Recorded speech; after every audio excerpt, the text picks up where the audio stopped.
शादी की पहली रात ही मेरे पति ने मुझसे, मेरा नाम नैना है, हमारे घर में 3 ही लोग थे, मैं, मेरा पति और मेरी सासू माँ। ससुर जी को इस दुनिया से गए काफ़ी साल हो गए थे।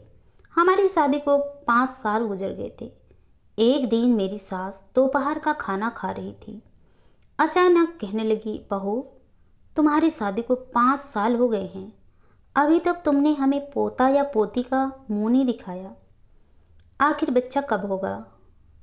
आज जब मैं तुम्हारे साथ अस्पताल गई थी तो सोचा कि शायद कोई खुशखबरी होगी, पर क्या था, वही गैस और तबीयत का दिक्कत। तो मैं बोली, माँ, ऊपर वाले के यहाँ देर हो सकती है लेकिन अंधेर नहीं। मगर मेरी सास बोली, तुम्हारे साथ जिनकी शादियाँ हुई है वह सब 2-2, 3-3 बच्चों की माँ बन चुकी हैं। तुम अभी तक एक बच्चे की भी माँ नहीं बन सकी। तो मैंने कहा, माँ, अगर ये सब मेरे हाथ में होता तो मैं कब की आपको दादी बना देती, लेकिन मैं भी क्या करूँ। इतने में मेरे पति आ गए और मुझसे कहने लगे, नैना, जाओ तुम मेरे लिए चाय बनाकर लाओ। मैं वहाँ से चली गई और चाय बनाने के लिए किचन में चली गई। मेरे जाने के बाद मेरी सास ने मेरे पति से कहा, बेटा, अगर तुम्हारी बीबी बच्चा नहीं पैदा कर सकती तो तुम ही कुछ कर लो।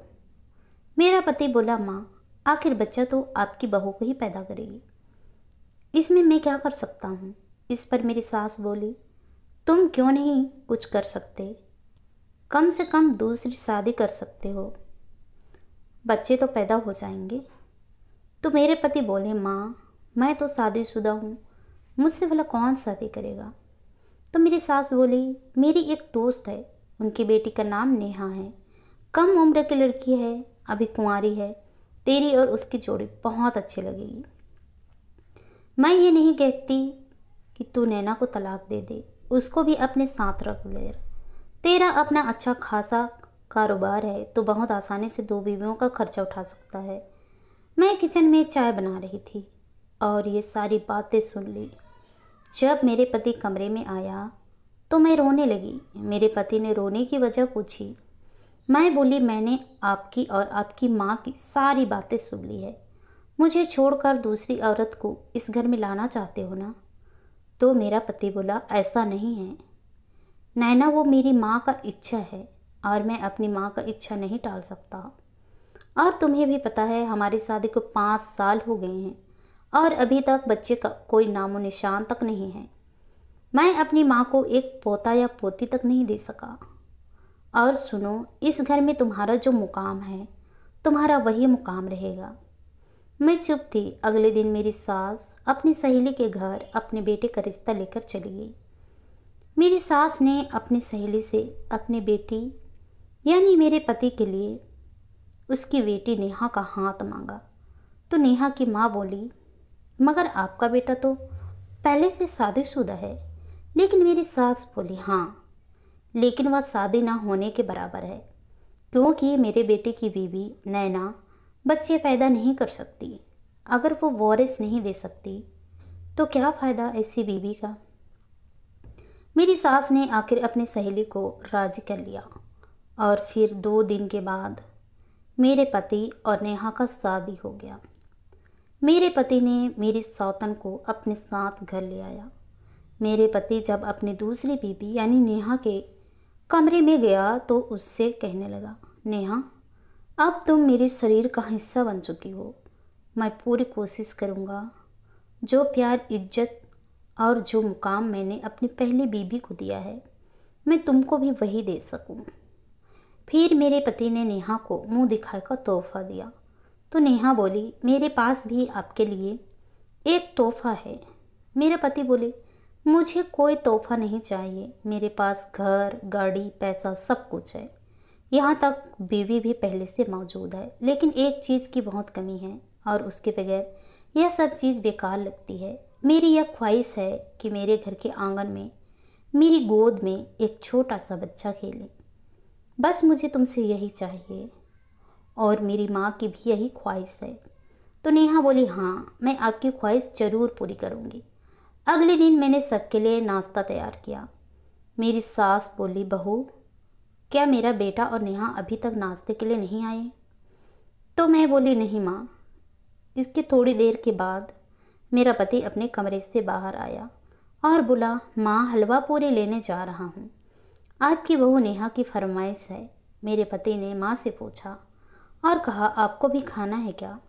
आपके लिए भी हलवा पूरी ले आऊँ? मेरी सास बोली, ठीक है, मेरे लिए भी ले आना। मेरे पति ने जब मुझसे हलवा पूरी के बारे में पूछा तो मैंने साफ इनकार कर दिया। उस दिन रात का खाना भी मैंने ही बनाया था। सब खाना खा रहे थे और मैं उनके पास खड़ी थी तो नेहा बोली, अब तुम क्यों नौकरों की तरह सर पर खड़ी हो, बैठ जाओ और खाना खा लो। इस पर मैं बोली, मैं सबको खाना खिलाने के बाद खुद खाना खाती हूँ। इस पर नेहा अजीब सा मुंह बना लिया। कुछ दिनों के बाद छोटी छोटी बातों पर नेहा और मेरी तू मैं होने लगी। तो मेरे पति ने इनकी लड़ाई ख़त्म करने के लिए कहा कि खाने के बाद पति ने कहा, हम लोग बाहर घूमने चलते हैं, थोड़ा घूम फिर आते हैं। नेहा तो मान गई, लेकिन मैं बोली, मैं नहीं चाहूँगी, क्योंकि मैं तुम दोनों के बीच में नहीं आना चाहती। जब नेहा और मेरे पति बाहर घूमने चले गए तो नेहा बोली, आपने बैनर को साथ अपने के लिए क्यों कहा? मुझे वह औरत बहुत बुरी लगती है। तो मेरा पति बोला, वह मेरी बीवी है और मैं तुम दोनों को बराबर का हक देना चाहता हूँ। मेरे पति और नेहा की शादी को भी 1 साल का वक्त गुजर गया, लेकिन बच्चे की कोई उम्मीद नजर नहीं आई। एक दिन नेहा अपने कमरे में बैठकर सोच रही थी, 1 साल हो गया और मैं उम्मीद से नहीं हूँ, कहीं मेरे पति मुझे तलाक ना दे दे, क्योंकि उसने मुझसे सिर्फ बच्चे के लिए शादी की है। उसने सोचा, क्यों न मैं अपने पति को ऐसा महसूस करवाऊं जैसे मैं माँ बनने वाली हूँ। इस तरह से मेरे पति और मेरी सास का पूरा ध्यान मुझ पर ही हो रहेगा। नेहा बार बार ड्रामे करती कि मेरे पेट में दर्द हो रहा है। जब पहली बार नेहा ने पेट में दर्द का ड्रामा किया तो मेरे पति और उसकी माँ ने अपने फैमिली डॉक्टर को घर बुलाया, उसका चेकअप करवाया तो उसे कुछ नहीं था। डॉक्टर नेहा का ब्लड सैंपल टेस्ट के लिए लिया और चली गई। उसी रात फिर नेहा ने पेट दर्द का ड्रामा किया तो मेरी सास उसको फ़ौरन अस्पताल लेकर जाने लगी। इतने में मेरे चीखने की आवाज़ आने लगी। मेरा पति बोला, माँ आप नेहा को संभालो, मैं नैना को देखता हूँ।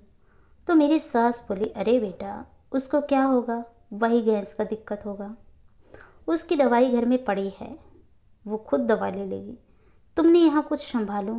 जब मेरे पति और उसकी माँ ने नेहा को अस्पताल लेकर गए, उसे कुछ भी न था। जब घर वापस आई, अपने कमरे में चली गई तो मेरा पति बोला, माँ नैना को देखकर आता हूँ। मेरे पति जब मेरे कमरे में आया और कहा, नैना अब तबीयत कैसी है?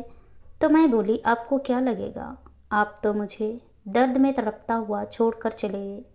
मेरे पति ने कहा, मैं क्या करता अगर उसे अस्पताल लेकर ना जाता, तो तंग आ गया हूँ तुम दोनों का ख्याल रखते रखते, लेकिन तुम दोनों अपनी हरकतों से बाज नहीं आती। मेरे पति ये कहकर मेरे कमरे से बाहर चला गया। अगले दिन वही फैमिली डॉक्टर नेहा की रिपोर्ट लेकर आई और बोली, आपकी बहू नेहा अपने बनाए हुए जाल में खुद फंस गई है।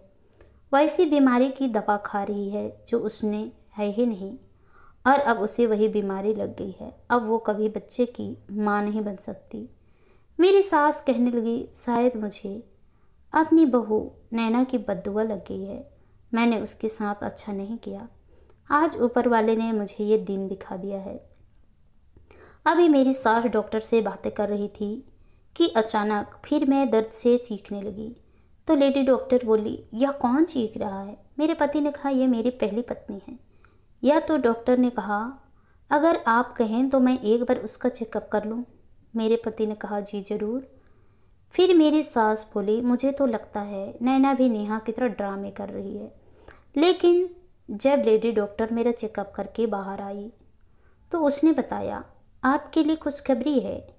मेरी सास मुंह बनाते हुए बोली, क्या खुशखबरी है? तो लेडी डॉक्टर ने कहा, आप दादी बनने वाली हैं। आपकी बहू का तीसरा महीना चल रहा है। कल उसको मेरे पास अस्पताल ले आना, मैं उसकी सारे टेस्ट कर लूँगी, क्योंकि उसके टेस्ट करना बहुत ज़रूरी है। मेरी सास ये बात सुनकर खुशी से उछल पड़ी और बोली, ऊपर वाले का शुक्रिया। और कहा उसने मेरी विनती सुन ली। फिर मेरा पति मेरे कमरे में आ गया, मुझे मुबारकबाद दी और फिर मेरे पति कुछ देर मेरे पास बैठा और फिर बोला, अच्छा नैना, मैं नेहा को लेकर आता हूँ।